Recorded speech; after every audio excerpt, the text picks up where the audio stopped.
Thank you. Actually, I've come here to learn rather than to teach, because I want to learn what it takes to build a good professional army that is respected and loved by the people.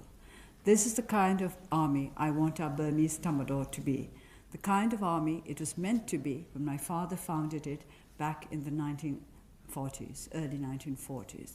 Of course, to get rid of the British.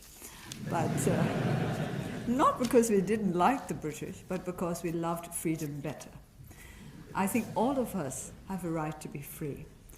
That is what human beings are made to be.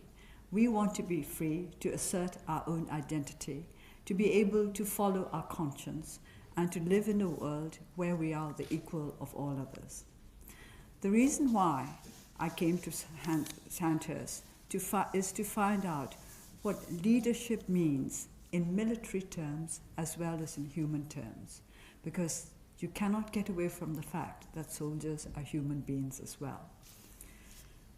The very first British military man that I felt I got to know was General Slim, because I read his memoirs when I was quite young to try to get to know more about the war in Burma. And I liked him because he liked my father. It's a good reason for liking somebody. And he made the point that the reason why he liked my father was because he could do business with him. That also I like. A military should be about doing its own work. Every organization in the land must understand what its duties are, what its responsibilities are, and what is not for them to do. That is very important. Over the last several decades, actually over the last half century, which is a long time, I think none of you cadets are anywhere near that age, our military has become politicized. This, to me, is not a desirable development. It was not meant to be that way. When early in the days of the newly fledged Burma Independence Army, my father said, this was in Burmese and I'll translate it into English. It doesn't sound quite the same because it rhymes in Burmese and it doesn't in English. But what he said was that the country should not be the servant of the army must be the foundation of the country. That is exactly what you are trying to teach people in Sandhurst. You serve to lead. We had a small discussion this morning as to whether to serve to lead was the same as to lead to serve. And we came to the conclusion that it is not the same, and it is better to put serve in front of lead, because the essential thing is service. Service that is rooted in strong principles. You have to understand what service is in order to be able to serve correctly. I said earlier that the first British military figure with whom I became familiar was General Slim. And I want to talk a little bit more about him, because in a book about the Indian Army, A Matter of Honor is the title of the book, he was described by Philip Mason as a complete man. I thought that this was the greatest compliment that any man could be given, that he was a complete man. And Philip Mason wrote in this way, his success as a general was not so much because he was a brilliant tactician or a strategist as because of his moral and human qualities. He was a complete man, an integrated character, following a straightforward course with modesty, courage, energy, and resource. I agree with this assessment of a complete man. You can be a complete man whether you are a military man or a civilian. And what we need in our country is an army that recognizes the worth of civilians and the importance of civilian authority over the military. All of you here are trained for leadership, but what I find most interesting is that all of you here are trained to be leaders under a civilian authority. This is something that you are taught, perhaps not so obviously, but this is the training that you receive every day. That although you are trained to be leaders, you also have to be followers, good followers. This again we discussed this morning. Do you need to be a good follower to be a good leader? And the answer was yes. Because unless you know what kind of qualities are desirable in somebody who is leading you, you yourself will not be able to develop those qualities. Leadership ultimately is about making the right decisions at the right time. That is how I see it. And sometimes these decisions have to be made under enormous pressure. People may question, is physical hardship really necessary to develop leadership qualities? And I think the answer is yes. Not because there is virtue in physical suffering itself, in physical hardship itself, but because you have to be trained to develop what has been described as grace under pressure. Even under circumstances when you are under the greatest pressure, you must be able to keep a mind that is cool enough and quiet enough to be able to make the right decisions. The decision of somebody who is in a position of leadership can be crucial for all the followers. It can be a matter of life and death, not just for the one who makes the decision, but all those who are influenced by whatever decision he or she decides to make. So leadership is about the mind. This is why I agree with Philip Mason when he said that it was because of his moral and human qualities that General Slim was a great general. In other words, a great leader, a leader of man, a man who inspired confidence and trust. His book was entitled Defeat into Victory, and those who have read it will know that the war in Burma was going very badly when he took over as the head of the 14th Army, but in the end he led it to victory.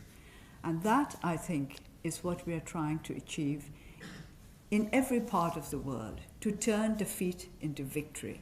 Defeat comes in many guises. It can come in political guise, in military guise, in economic guise. Defeat is something that we all have to learn to cope with.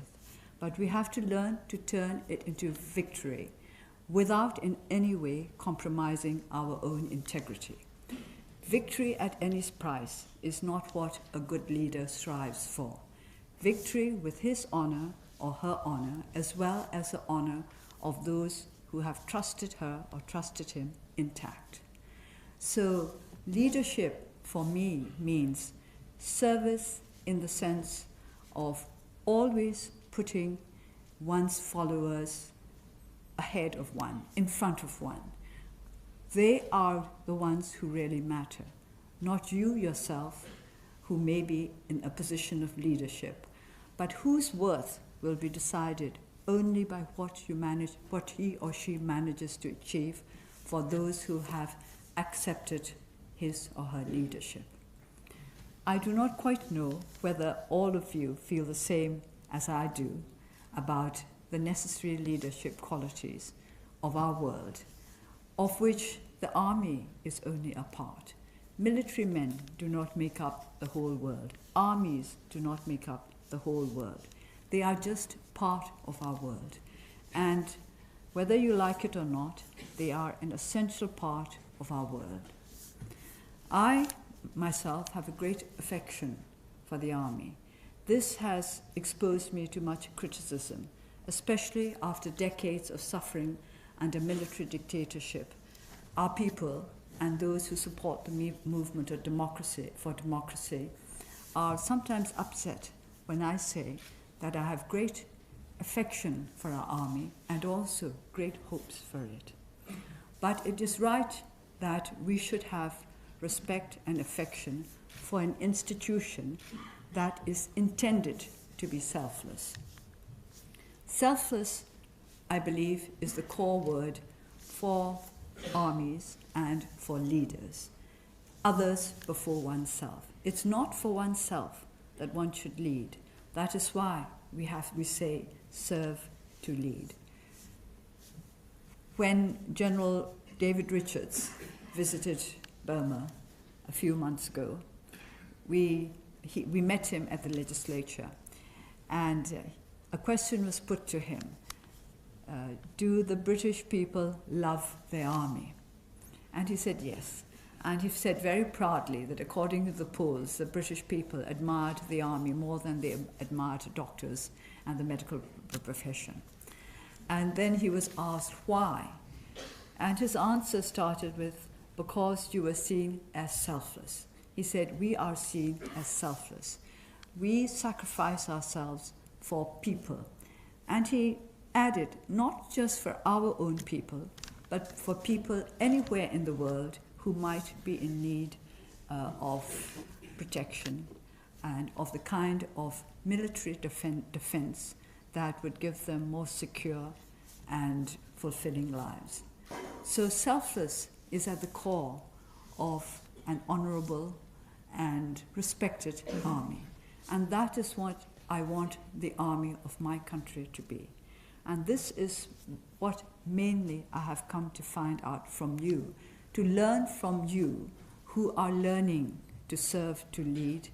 What do you think is needed to make an army that for decades has held political power understand that there is nothing more honorable than a professional army which is interested not in political power, but in helping to uphold the will of the people, as expressed through the democratic institutions.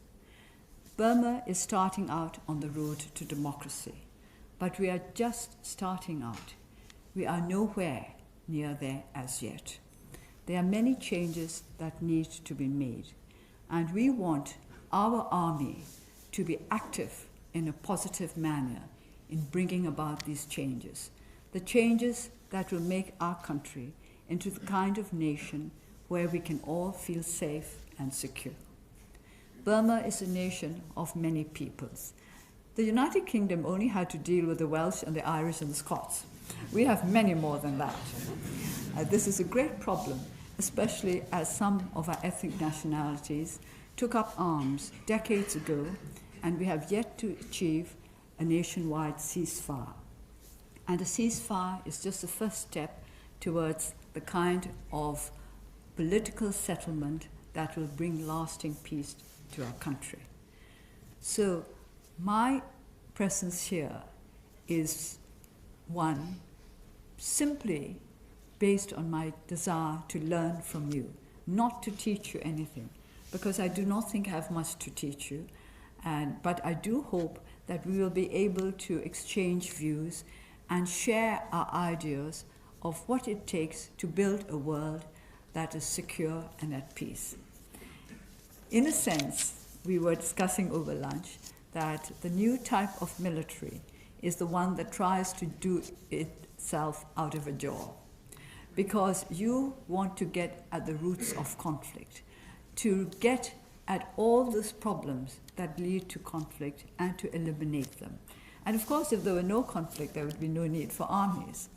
But it is very encouraging and very interesting for me to know how much you are doing in order to try to eliminate the reasons for conflict. That is what an honorable army should do. You should be there to defend people, to step in when it's necessary, but not to aggravate conflict or to encourage conflict in any way, but to deal with the conflicts that, to deal with the problems that conflicts inflict on our world. It has always been a matter of interest to me that the ancient Greeks seem to have respected their heroes more than the gods. And it seemed to me the main reason was because heroes were mortal, and therefore they sacrificed a lot more in following their conscience and in trying to protect the people whom they wished to protect than the gods who were immortal and invulnerable. When Ulysses was given the choice either to remain a captive of a goddess or to go back to his own country, he chose to go back because he said he wanted to live fully like a man, and he was prepared to accept mortality rather than to be an immortal and not meet the challenges which any human being, any brave human being, should be prepared to meet. So, like Ulysses, I think we are all on a journey, a voyage through